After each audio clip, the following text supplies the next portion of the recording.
Il était une fois, dans une époque où le peuple d'Israël subissait l'oppression de ses ennemis, les Philistins, que l'ange de Dieu apparut à une femme stérile dans un petit village israélite. Cet être céleste, resplendissant d'une lumière intense, s'adressa à elle avec des paroles prophétiques qui allaient changer à jamais sa vie et celle de tout son peuple. « Femme, écoute bien. Tu concevras un fils qui sera consacré à Dieu dès le ventre de sa mère. Aucun rasoir ne devra toucher sa tête, car cet enfant sera un naziréen, voué à une mission divine. Par lui, Israël trouvera enfin la force de se libérer de ses ennemis. » La femme, saisie de crainte et de révérence, écouta attentivement. Dès que l'ange disparut, elle courut vers son mari, Manoch, pour lui raconter la vision. Les paroles de l'ange résonnaient encore en elle, imprégnées d'une promesse à la fois merveilleuse et écrasante. Manoch, bien que stupéfait par cette révélation, pria Dieu pour une autre manifestation de l'ange afin de comprendre comment élever cet enfant promis. Sa prière fut exaucée, et l'ange revint, confirmant à nouveau les instructions. Sans hésiter, le couple obéit à ses consignes. Leur fils ne toucherait jamais ni vin ni nourriture impure, et sa tête resterait intouchée par le fer. Ainsi, quand l'enfant vint au monde, il fut accueilli avec une ferveur toute particulière. Les parents, reconnaissants et fidèles, lui donnèrent le nom de Samson, qui signifie lumière ou soleil. Samson grandit sous l'œil vigilant de ses parents, apprenant très tôt qu'il était destiné à une mission sacrée. Dès son plus jeune âge, il manifestait une force extraordinaire, une puissance qui dépassait celle des hommes ordinaires. Alors que les années passaient, cette force divine se confirmait. Samson n'était pas comme les autres enfants. Il était une force de la nature, un être puissant mais en proie à une volonté indomptable. Ses parents le regardaient avec fierté, mais aussi avec une certaine inquiétude. Ils savaient que cette force était un don de Dieu, mais ils pressentaient également que cette puissance nécessitait une vigilance et une discipline inébranlables. Samson, en revanche, éprouvait un certain plaisir à démontrer sa force, souvent sans réfléchir aux conséquences. Il semblait ressentir une attirance inexplicable pour le danger, une tendance à tester ses limites, à rechercher des situations qui mettraient en jeu son incroyable puissance. Cela effrayait ses parents, car ils craignaient que cette audace finisse par le détourner de sa mission divine. Mais un événement allait bientôt confirmer le destin exceptionnel de Samson. Un jour, alors qu'il traversait les collines d'Israël, il fut soudainement attaqué par un lion féroce. Le fauve bondit sur lui avec une fureur inégalée, ses griffes et ses crocs prêts à mordre et déchiqueter sa proie. Samson, pris par surprise, n'avait aucune arme, rien pour se défendre. Cependant, c'est dans cet instant critique que sa force divine se révéla dans toute sa splendeur. Il saisit le lion à main nue, luttant contre la bête sauvage avec une puissance surhumaine. En quelques instants, il abattit la bête, la réduisant à l'impuissance. Essoufflé mais indemne, Samson se tenait là, seul face à son exploit. C'était la première manifestation publique de sa force miraculeuse, une démonstration de la puissance de Dieu en lui. Lorsque la nouvelle de cet exploit parvint à son village, les murmures d'émerveillement se propagèrent. Beaucoup y voyaient le signe que Samson était véritablement l'élu de Dieu, celui qui apporterait la délivrance au peuple d'Israël. Ce jour-là, Samson devint non seulement une légende vivante, mais également une figure d'espoir pour les siens. Son destin de libérateur semblait inscrit dans les cieux. Cependant, la nature impulsive et téméraire de Samson, que ses parents avaient déjà observée, continuait de se manifester. À mesure qu'il grandissait, sa force le rendait audacieux, voire arrogant. Il s'aventurait toujours plus loin dans les territoires ennemis, défiant les Philistins et démontrant sa force sans se soucier des avertissements de ses proches. Ainsi, bien qu'il fût choisi et béni, Samson ne pouvait s'empêcher d'agir selon ses propres désirs, semblant parfois oublier que sa force n'était pas simplement pour lui, mais pour le salut de tout son peuple. Son attitude imprudente inquiétait ceux qui l'aimaient, car il craignait qu'un jour sa propre audace ne le conduise à une terrible chute. Le chapitre se clôt ici, avec la promesse d'une destinée héroïque, mais aussi la menace d'un destin tragique pour Samson, le plus puissant des hommes, dont la force pourrait aussi bien devenir sa plus grande faiblesse. À mesure que Samson grandissait, il devenait de plus en plus conscient de sa force phénoménale. Il savait qu'il était différent des autres jeunes hommes de son village, et cette différence l'emportait souvent sur toute prudence. Ses parents, toujours attentifs, tentaient de lui rappeler l'importance de son vœu de naziréat, mais Samson semblait pris dans une spirale d'audace et d'orgueil, cherchant toujours des occasions pour prouver sa puissance. Les histoires de ses exploits se propageaient rapidement dans toute la région. Un jour, des rumeurs d'une bande de pillards philistins atteignirent le village. Ces hommes, connus pour leur brutalité, avaient terrorisé les environs, volant et détruisant tout sur leur passage. En apprenant cette nouvelle, Samson sentit son sang bouillir de rage. Bien que ses parents aient tenté de le dissuader, lui rappelant de se tenir loin des Philistins, il partit seul pour les affronter. En arrivant sur les lieux, Samson trouva les pillards en train de rassembler leur butin. Sans hésiter, il se jeta sur eux avec une force terrifiante. Les Philistins, surpris par l'assaut imprévisible, tentèrent de le combattre, mais sa force surpassait celle de plusieurs hommes réunis. Armé seulement de ses poings, il les dispersa, semant la panique dans leurs rangs. Aucun ne pouvait l'arrêter. Dans un acte de bravoure sans égal, Samson fit fuir les derniers pillards restants, laissant derrière lui un champ de ruines et des ennemis terrifiés. Ce jour-là, Samson devint pour son peuple un symbole de puissance invincible. Les hommes du village racontaient son exploit avec admiration, et les jeunes le regardaient avec un mélange d'envie et de respect. Pour eux, Samson n'était pas seulement un homme. Il incarnait la puissance divine et le courroux d'Israël. Mais au fond de lui, cette première victoire éveilla un sentiment d'invulnérabilité, un dangereux mélange de fierté et d'indépendance. Samson commençait à croire que sa force lui permettait de surmonter n'importe quel obstacle, d'affronter n'importe quel ennemi, sans crainte des conséquences. Malgré les avertissements de ses parents et les murmures inquiets des anciens, Samson poursuivait sa quête d'aventure. Chaque fois qu'il entendait parler de Philistins, il ressentait un désir irrépressible de les confronter. Il se disait que son destin était de libérer son peuple, mais ses méthodes devenaient de plus en plus impulsives et violentes. Un autre jour, alors qu'il traversait une région voisine, Samson tomba sur un groupe de Philistins armés qui semblaient prêts à l'affronter. Plutôt que de les éviter, il marcha droit vers eux avec un sourire de défi. Armé uniquement de la mâchoire d'un âne trouvé au sol, il les attaqua, les battant sans relâche.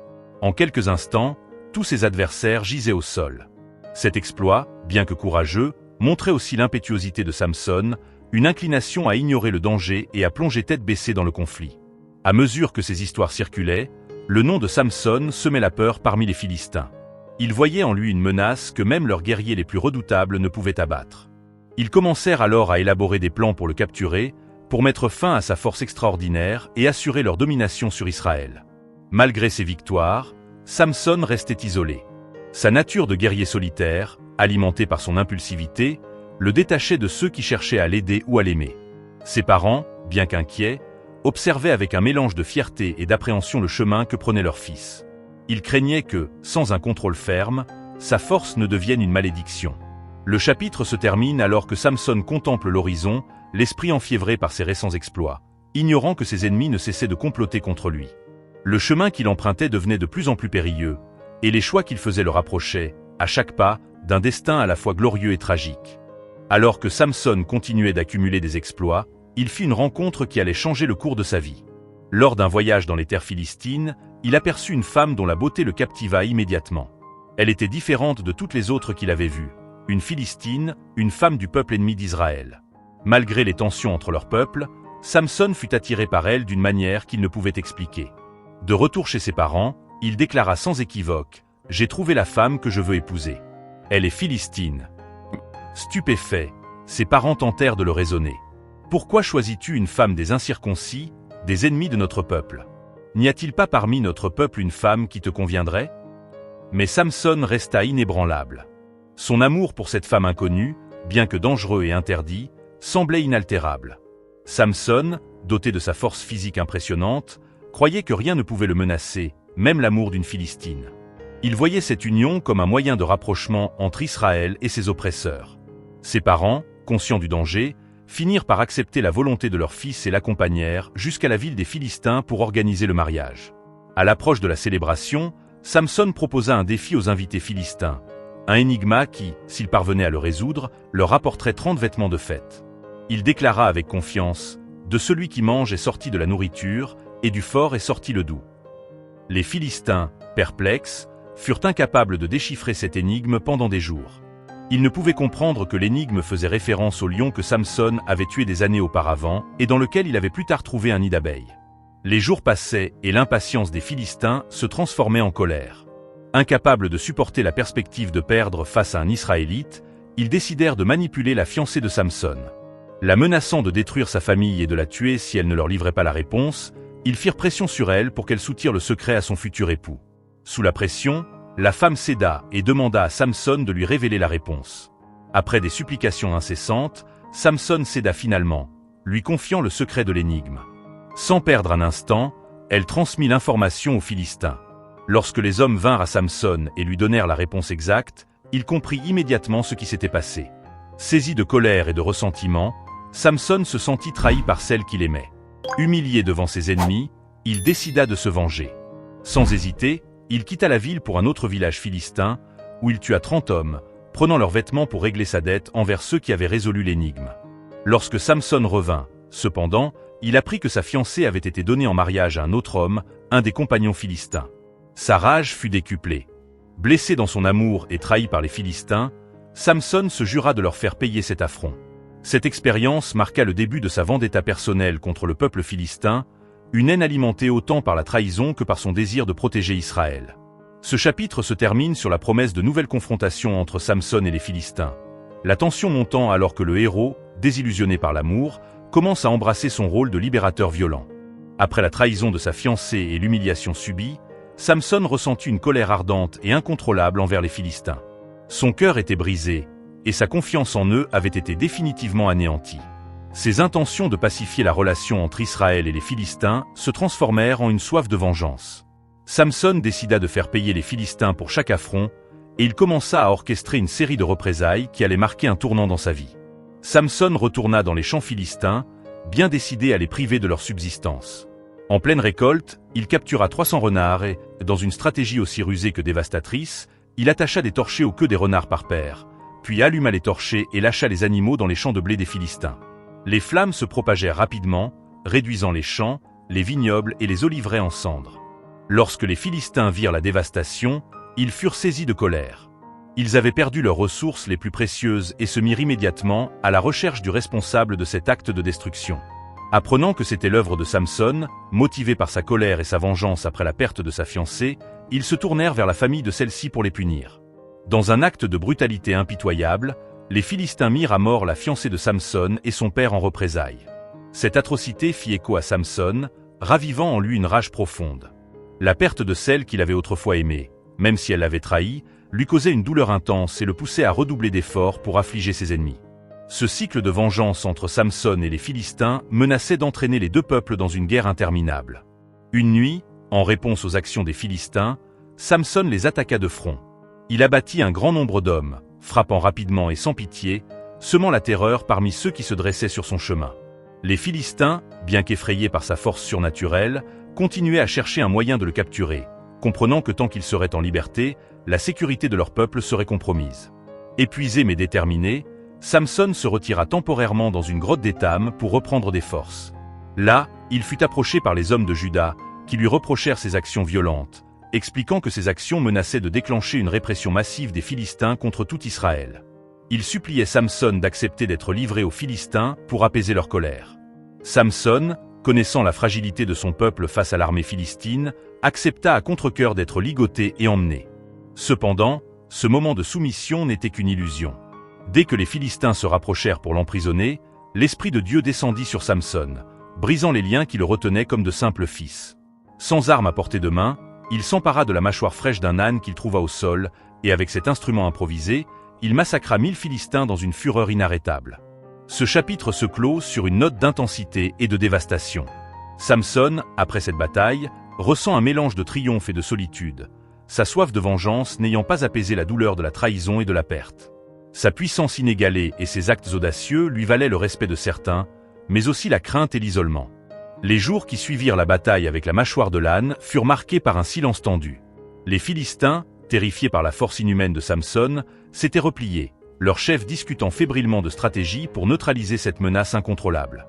Ils comprirent rapidement que leur domination sur Israël serait continuellement remise en cause tant que Samson vivrait. La peur qu'il inspirait grandissait, et les Philistins savaient qu'ils devaient user de ruse et de patience pour réussir là où la force brute avait échoué. Cependant, loin de s'apaiser, la rage de Samson ne faisait que s'intensifier. Chaque victoire contre les Philistins semblait alimenter encore davantage son désir de vengeance et sa détermination à affaiblir leur force. Les souvenirs de sa fiancée disparue, l'injustice de sa trahison et la brutalité des Philistins le hantaient sans cesse. Désormais, il ne voyait plus seulement en eux des oppresseurs, mais des ennemis personnels, responsables de ses souffrances. Pourtant, ce cycle de violence n'était pas sans conséquences pour Samson. Il commençait à ressentir le poids de ses actes, ainsi que la solitude qui accompagnait son choix de vie. Les habitants d'Israël le respectaient, mais le redoutaient aussi. Sa force inégalée le mettait à part de tous, et bien qu'il fût admiré, Il n'avait ni amis, ni compagnons sur qui compter. Sa puissance, bien que redoutable, le rendait étranger parmi les siens. Un jour, alors que Samson parcourait les collines pour surveiller les mouvements des Philistins, il tomba sur une nouvelle troupe ennemie. Plutôt que d'éviter l'affrontement, il fonça droit sur eux, emporté par son désir de combat. Les Philistins, surpris par l'attaque soudaine, tentèrent de se défendre, mais la force de Samson les surpassa rapidement. Il les dispersa avec une fureur que rien ne semblait pouvoir stopper. L'issue de ce combat renforça encore davantage la terreur qu'il inspirait, et les Philistins s'empressèrent de relayer à leur chef la nouvelle de cet affrontement. Les dirigeants philistins, accablés par les pertes et les humiliations répétées, décidèrent de mettre en place une stratégie plus subtile. Ils savaient qu'ils ne pouvaient le vaincre par la force, mais ils pensaient pouvoir exploiter ses faiblesses. Car, malgré sa force surhumaine, Samson restait un homme, sujet aux passions et aux désirs, et ils étaient déterminés à utiliser cela à leur avantage. Ce fut dans ce contexte de haine et de ressentiment croissant que Samson rencontra une femme nommée Dalila, une Philistine d'une beauté envoûtante. Dalila était connue pour son charme et son intelligence, et les dirigeants philistins voyaient en elle une alliée potentielle pour enfin capturer Samson. Ils l'approchèrent discrètement, lui promettant une somme d'argent colossale si elle parvenait à découvrir le secret de la force de Samson et à leur livrer cet homme qui les terrifiait. Pour Samson, Dalila représentait une nouvelle chance d'échapper à sa solitude. Ignorant les intentions de celle-ci, il se laissa séduire, captivé par sa présence et son allure mystérieuse. Elle devint rapidement son refuge, une présence apaisante dans sa vie tourmentée. En Dalila, il trouva une personne avec qui partager un peu de sa vie, quelqu'un qui semblait l'accepter tel qu'il était, sans jugement. Cependant, Dalila était loin d'être sincère. Consciente de la tâche qui lui avait été confiée, elle commença subtilement à chercher le moyen de percer le secret de Samson. À chaque rencontre, elle tentait de le faire parler, lui demandant, d'un ton presque innocent, d'où provenait sa force phénoménale. Samson, pourtant, restait prudent, esquivant ses questions avec humour ou changeant habilement de sujet. Mais Dalila n'était pas du genre à abandonner si facilement. Chaque tentative infructueuse ne faisait qu'intensifier sa détermination, et elle déployait de plus en plus de ruses pour gagner la confiance de Samson. Pour les Philistins, le jeu de patience continuait, chaque jour les rapprochant peut-être un peu plus de la victoire tant attendue. Le chapitre se termine alors que Samson, éperdument amoureux et ignorant des véritables intentions de Dalila, se livre toujours davantage à cette femme mystérieuse. Dalila, quant à elle, poursuit son plan avec un calme implacable, prête à tout pour découvrir enfin le secret de sa force. L'ombre de la trahison se profile, menaçant de changer à jamais la vie de Samson et de tout Israël. Dalila, avec sa beauté envoûtante et son regard pénétrant, avait réussi là où d'autres avaient échoué. Elle avait capturé le cœur de Samson, qui, à présent, lui faisait une confiance presque aveugle. Chaque fois qu'il se retrouvait, il sentait en elle un réconfort qu'il n'avait jamais connu.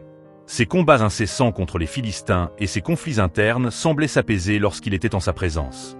Dalila représentait pour Samson un havre de paix dans un monde tourmenté, une échappatoire aux souvenirs amers de trahison et de guerre. Cependant, derrière ses sourires et ses regards tendres, Dalila avait un objectif secret. Les chefs philistins, impatients et désireux de vaincre leur ennemi redouté, lui avaient promis des richesses inimaginables en échange du secret de la force de Samson. Pour eux, Dalila n'était pas seulement une femme séduisante. Elle était leur arme ultime contre celui qui avait infligé tant de souffrances et de honte à leur peuple. Au début, Dalila tenta d'approcher la question subtilement. Lorsqu'ils partageaient des moments intimes, elle lançait, presque en riant, des questions sur la source de sa force. « Samson, d'où tires-tu donc cette puissance incroyable ? Est-ce simplement un don des dieux, ou as-tu un secret caché ?» Samson, amusé par sa curiosité, esquivait habilement, répondant avec humour ou déviant la conversation. Mais Dalila n'était pas prête à abandonner. Elle persista, chaque fois insistant un peu plus, employant tour à tour douceur et persuasion pour l'amener à révéler ce qu'elle désirait en savoir. Elle jouait de son charme, utilisant ses talents pour lui faire baisser sa garde.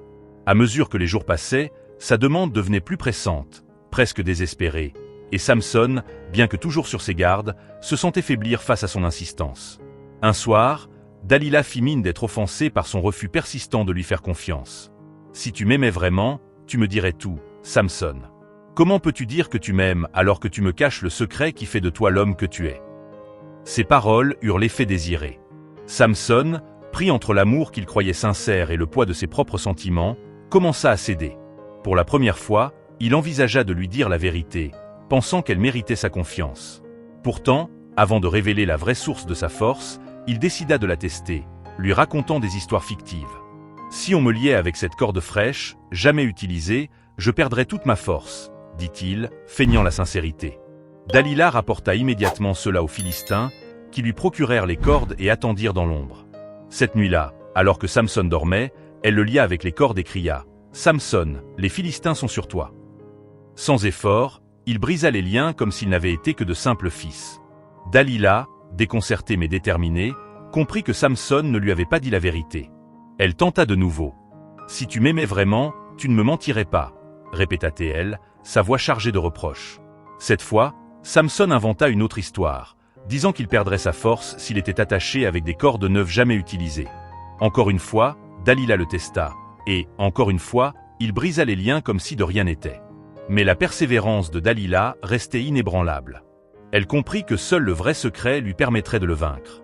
Jour après jour, elle insista, devenant plus douce, plus tendre, tout en jouant de la culpabilité de Samson pour ne pas la laisser entrer dans son intimité totale. Au fil des jours, son insistance érodait peu à peu la résistance de Samson. Fatigué de ses demandes incessantes et de ses soupçons, il se sentait piégé par son amour et par la pression constante de Dalila. Alors que Samson se trouvait au bord de l'épuisement émotionnel, Dalila, d'une voix douce, presque murmurée, demanda une dernière fois « Dis-moi, je t'en supplie, dis-moi ce qui fait ta force. Si tu m'aimes vraiment, tu n'as rien à me cacher. » Ce fut comme un ultime coup de grâce pour Samson. Désespéré et accablé, il céda finalement. « Ma force est dans mes cheveux, Dalila. Depuis ma naissance, je suis consacré à Dieu, et mes cheveux n'ont jamais été coupés. C'est le secret de ma force. Si mes cheveux étaient rasés, je deviendrais aussi faible qu'un homme ordinaire. » Dalila, ayant enfin obtenu le secret tant convoité, masqua sa satisfaction. Elle attendit que Samson s'endorme, puis fit appel aux Philistins, qui l'attendaient en secret. Tandis qu'il dormait paisiblement, ignorant la trahison imminente, elle prit un rasoir et coupa les mèches qui représentaient le lien sacré entre Samson et Dieu. Sa force le quitta aussitôt. Le chapitre se termine avec les Philistins surgissant dans la pièce, capturant Samson sans résistance. L'homme qui avait terrifié et défié leur peuple était maintenant aussi faible qu'un simple mortel, trahi par celle en qui il avait placé toute sa confiance. Samson se réveilla en sursaut, mais quelque chose d'étrange pesait sur lui. Il essaya de bouger, de se défendre, mais son corps semblait soudainement lourd, ses membres incapables de répondre à sa volonté. En un instant, il comprit, sa force l'avait quitté. Les Philistins se jetèrent sur lui, le liant avec des chaînes de bronze, alors que Dalila les regardait en silence, impassible. L'homme le plus fort d'Israël, le terreur des Philistins, était désormais sans défense, trahi par celle en qui il avait placé sa confiance. Emmené par ses ennemis, Samson ne reconnut rien du paysage autour de lui. La ville de Gaza, centre de puissance philistine, s'ouvrait devant lui dans une sinistre gloire, alors que les Philistins le menaient dans les rues, exhibant leur capture avec des cris de triomphe. Les habitants, incrédules et euphoriques, se rassemblèrent pour voir le géant déchu. Samson, qui avait infligé d'innombrables pertes aux Philistins, marchait désormais enchaîné, humilié devant ses ennemis. Les chefs philistins, assoiffés de vengeance, prirent une décision cruelle pour assurer que Samson ne représenterait plus jamais une menace pour eux. Sans hésiter, ils ordonnèrent qu'on lui crève les yeux, lui ôtant ainsi à la fois sa vision et la dignité qui lui restait. Dans l'obscurité totale et la douleur insupportable, Samson réalisa l'ampleur de sa chute. Il se remémora les avertissements de ses parents, ses premiers exploits, les victoires obtenues grâce à la force que Dieu lui avait accordée, et, plus que tout, le vœu qu'il avait trahi. Dans cette obscurité nouvelle et oppressante, Samson sentit pour la première fois un profond sentiment de regret. Sa confiance en ses propres capacités, son impulsivité et son amour imprudent l'avaient conduit là où il se trouvait maintenant, captif, aveugle et sans espoir. Mais au milieu de son désespoir, une prière silencieuse naquit en lui, un cri de l'âme qu'il n'avait jamais formulé auparavant. Pour la première fois, Samson comprenait que sa force ne lui appartenait pas. Elle avait toujours été un don, une responsabilité confiée par Dieu pour la libération de son peuple, et non pour ses propres désirs. Les Philistins, quant à eux, jubilèrent devant cette victoire écrasante. Pour eux, c'était plus qu'une simple capture. C'était la preuve que leur Dieu, Dagon, était plus puissant que le Dieu d'Israël. Ils ramenèrent Samson au temple de Dagon, où ils décidèrent de l'employer comme esclave, le forçant à tourner la meule pour moudre le grain. Jour après jour, il travaillait, son corps fatigué et brisé, mais son esprit commençait à se purifier dans cette épreuve. Chaque instant passé à tourner la meule lui rappelait sa propre faiblesse et l'importance de sa foi. Les mois passèrent, et dans l'obscurité et l'isolement, Samson ressentit une transformation intérieure. Sa vie de force et de violence, de vengeance et de passion, lui apparaissait désormais comme un chemin rempli d'erreurs. Privé de ses yeux, il voyait désormais plus clairement que jamais. Lentement, ses cheveux, symbole de son vœu et de sa force, commencèrent à repousser, marquant peut-être une nouvelle étape de sa relation avec Dieu. Un jour, les chefs philistins décidèrent d'organiser une grande célébration en l'honneur de Dagon. Ils voulaient remercier leur Dieu pour la capture de Samson, celui qu'ils pensaient invincible. Ils firent venir des invités de tous les coins du territoire philistin, emplissant le temple de Gaza de seigneurs, de guerriers et de nobles. Au milieu des chants, des danses et des rires, ils demandèrent que Samson soit amené pour qu'ils puissent le ridiculiser une dernière fois. Guidé par un jeune serviteur, Samson fut conduit au centre du temple, où il entendait les cris et les insultes des Philistins tout autour de lui. Aveugle, il ne pouvait voir leur visage, mais il ressentait leur mépris et leur arrogance. Dans ce moment de silence intérieur, Samson sentit un désir profond de se reconnecter à Dieu, de retrouver sa force, non pour lui-même, mais pour accomplir la mission qu'il avait négligée. Il murmura une prière sincère, un ultime appel à la miséricorde divine. « Seigneur, Dieu d'Israël, souviens-toi de moi, je t'en prie. Redonne-moi ma force, ne serait-ce qu'une dernière fois, afin que je venge mon peuple de ces Philistins. » Les mains de Samson, cherchant un appui, touchèrent les colonnes principales du temple. Les Philistins, trop occupés à le railler, ne prirent pas garde à ce geste. Samson, sentant les colonnes sous ses doigts, resserra sa prise, prêt à accomplir son ultime acte de bravoure et de foi. À cet instant, il sentit en lui la force revenir, un pouvoir qu'il n'avait plus ressenti depuis longtemps. Ce n'était pas seulement une force physique, mais une force spirituelle, une communion retrouvée avec Dieu. Le chapitre se termine avec Samson prêt à déployer toute la force que Dieu lui avait rendue, sachant que cet acte serait le dernier, mais aussi celui qui libérerait Israël de l'oppression philistine. Sa rédemption était proche, et sa vie touchait à son apogée dans un dernier acte de sacrifice et de foi. Emprisonné dans le temple de Dagon, Samson ressentait chaque instant de sa captivité comme un rappel douloureux de sa trahison envers Dieu et de ses propres erreurs. Ses jours étaient passés dans l'obscurité totale, sans lumière ni espoir. Les Philistins, toujours fiers de leur victoire, ne laissaient échapper aucune occasion de l'humilier davantage. Chaque matin, il était conduit au moulin, où il tournait sans fin la meule pour moudre le grain. Le guerrier redoutable d'autrefois était réduit au rôle d'esclave, un simple instrument aux mains de ses ennemis. À mesure que les jours passaient, Samson plongeait de plus en plus dans la réflexion et le repentir. Privé de sa force et de sa liberté, il en venait à comprendre la profondeur de son échec. Les souvenirs de ses parents et de leur enseignement sur le vœu de Naziréen lui revenaient en mémoire. Il comprenait, dans cet exil intérieur, que chaque erreur avait progressivement affaibli son lien avec Dieu. La perte de sa force n'était pas un simple accident ou une punition aléatoire. C'était la conséquence directe de sa propre vanité et de son incapacité à respecter le vœu sacré. Pendant ce temps, les Philistins ne cessaient de le railler. Ils voyaient en lui une preuve de leur pouvoir et de la supériorité de leur dieu, Dagon. Leur confiance grandissait, et les chefs philistins se vantaient de pouvoir maintenir en captivité le plus grand guerrier d'Israël. Samson, dans sa faiblesse et sa solitude, en venait à implorer le pardon de Dieu. Il ressentait une humilité qu'il n'avait jamais connue auparavant. Ses jours de grandeur physique et de fierté guerrière lui semblaient désormais bien lointains. La seule chose qui le soutenait dans cette épreuve était une prière constante, une supplication silencieuse que Dieu lui accorde un jour de rédemption. Alors que les mois passaient, les cheveux de Samson commencèrent à repousser, signe d'un renouveau silencieux de sa relation avec Dieu. Ce n'était plus un homme plein d'arrogance, mais un homme brisé, qui retrouvait dans sa faiblesse une nouvelle forme de force intérieure. Ce retour progressif de ses cheveux semblait symboliser une transformation spirituelle. Il sentait en lui un changement, un repentir profond et sincère qui le rapprochait de sa mission divine initiale. Un jour, une grande fête fut organisée en l'honneur de Dagon. Les Philistins se rassemblèrent en masse dans le temple, en hommage à leur Dieu pour la capture de Samson. La grande salle se remplissait de seigneurs, de nobles, de guerriers et de tous ceux qui souhaitaient assister à cette célébration triomphale. La foule résonnait de chants et de cris de victoire. Les chefs philistins, ivres de leur succès, décidèrent d'amener Samson dans le temple pour l'exposer publiquement à leur raillerie. Ils voyaient en lui un symbole de leur victoire sur le peuple d'Israël et sur le Dieu qu'ils considéraient inférieur. Samson, conduit par un jeune garçon qui lui servait de guide, fut amené au centre du temple. Aveugle, il ne voyait pas la foule autour de lui, mais il entendait les rires, les insultes et les chants des Philistins qui célébraient leur prétendue supériorité. Chaque raillerie, chaque injure lui rappelait son propre parcours, les choix qu'il avait menés là, mais aussi le chemin vers la rédemption qu'il espérait pouvoir emprunter une dernière fois. Debout entre les colonnes principales qui soutenaient le temple, Samson prit une grande inspiration. Il demanda doucement au garçon de le guider pour qu'il puisse toucher les colonnes de ses mains. Le jeune garçon, sans se méfier, le conduisit et le laissa poser ses mains sur les colonnes. À cet instant, Samson murmura une prière, une dernière requête à Dieu. Il priait pour que, malgré ses erreurs et ses fautes, Dieu lui accorde un ultime acte de force, non pour sa propre gloire, mais pour venger son peuple et libérer Israël de l'oppression philistine. Il se tenait là, silencieux, entouré par la foule bruyante qui ne soupçonnait pas la décision intérieure qu'il venait de prendre. Ce n'était plus la vengeance personnelle qui l'animait, mais un désir profond de rétablir l'honneur de Dieu et de son peuple. Il resserra ses mains sur les colonnes et dans un murmure, implora « Seigneur, souviens-toi de moi.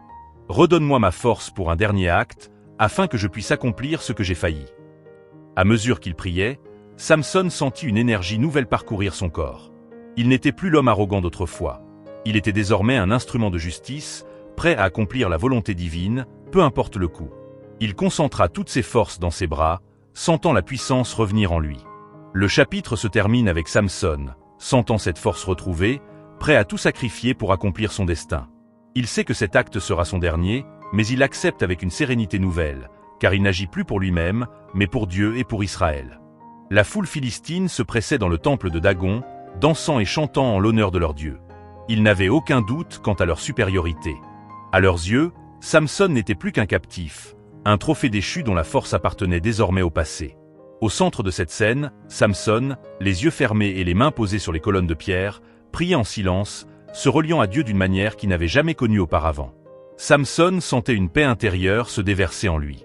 Ce n'était plus la force brute, aveugle, celle qui l'avait souvent guidé vers des actes impulsifs. Cette force nouvelle semblait infusée de calme et de détermination. Sa prière était sincère et humble, un cri du cœur qui exprimait non seulement son repentir, mais aussi son désir de restaurer la gloire de Dieu et de protéger Israël de ses oppresseurs. La salle résonnait des rires et des acclamations des Philistins qui raillaient Samson. Ils le voyaient comme un symbole de leur victoire, un témoignage vivant de la puissance de Dagon. Mais Samson, isolé dans son monde intérieur, les ignorait. Il se concentrait uniquement sur la connexion qu'il venait de retrouver avec Dieu. Il se rendait compte qu'il n'avait jamais été aussi proche de son Créateur que dans cet instant de faiblesse apparente. En cet instant solennel, Samson murmura une prière. « Seigneur, je t'en supplie, souviens-toi de moi. Accorde-moi une dernière fois la force pour accomplir ton dessein. Que je puisse venger mon peuple et rendre justice, même au prix de ma vie. » Ses mains se resserrèrent sur les colonnes, son corps entier tendu comme un arc prêt à libérer sa puissance. Peu à peu, une force familière et surnaturelle parcourut ses muscles, plus puissante que tout ce qu'il avait ressenti auparavant. Samson savait que cette force ne venait pas de lui, mais de Dieu. C'était un cadeau, un acte de grâce qui l'inondait d'une énergie renouvelée.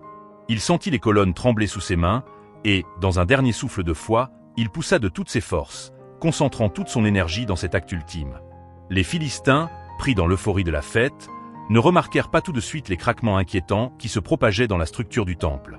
Mais en un instant, des pans entiers de pierre commencèrent à se fissurer, et les colonnes principales, sous la pression des bras de Samson, vacillèrent dangereusement. Un silence de stupéfaction tomba sur la foule alors que la réalité s'imposait peu à peu à eux. Samson, les mâchoires serrées, continuait d'exercer sa force, résolu à aller jusqu'au bout. Ce n'était plus pour lui, mais pour Dieu et pour son peuple.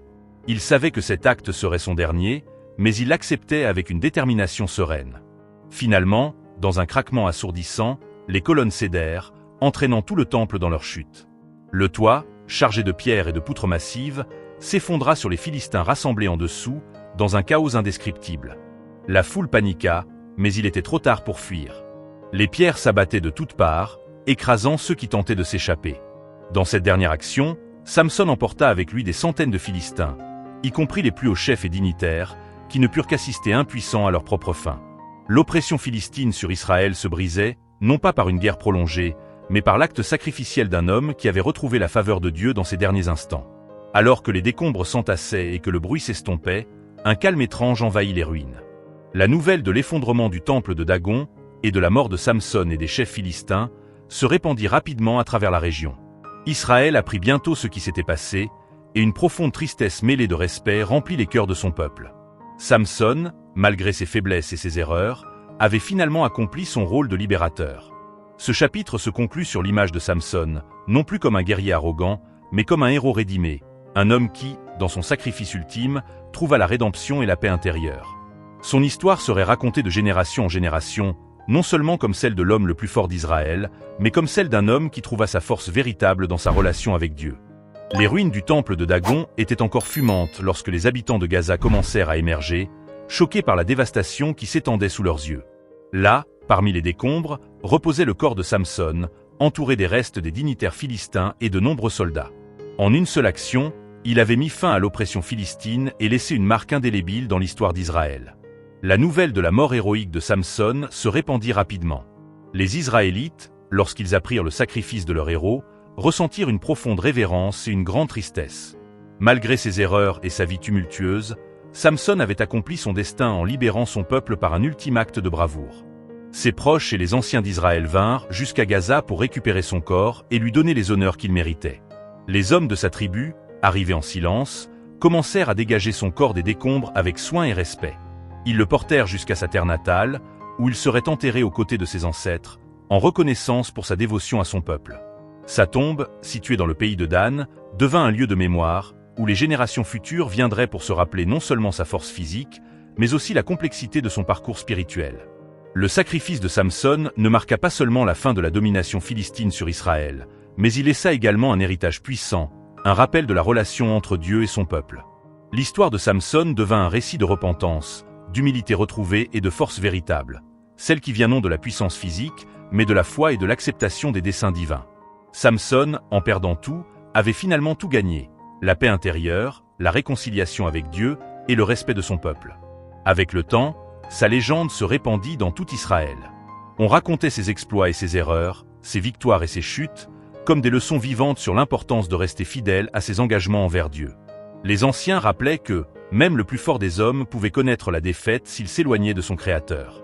Mais ils enseignaient aussi que Dieu, dans sa miséricorde, était toujours prêt à pardonner et à offrir une seconde chance, même aux âmes les plus égarées.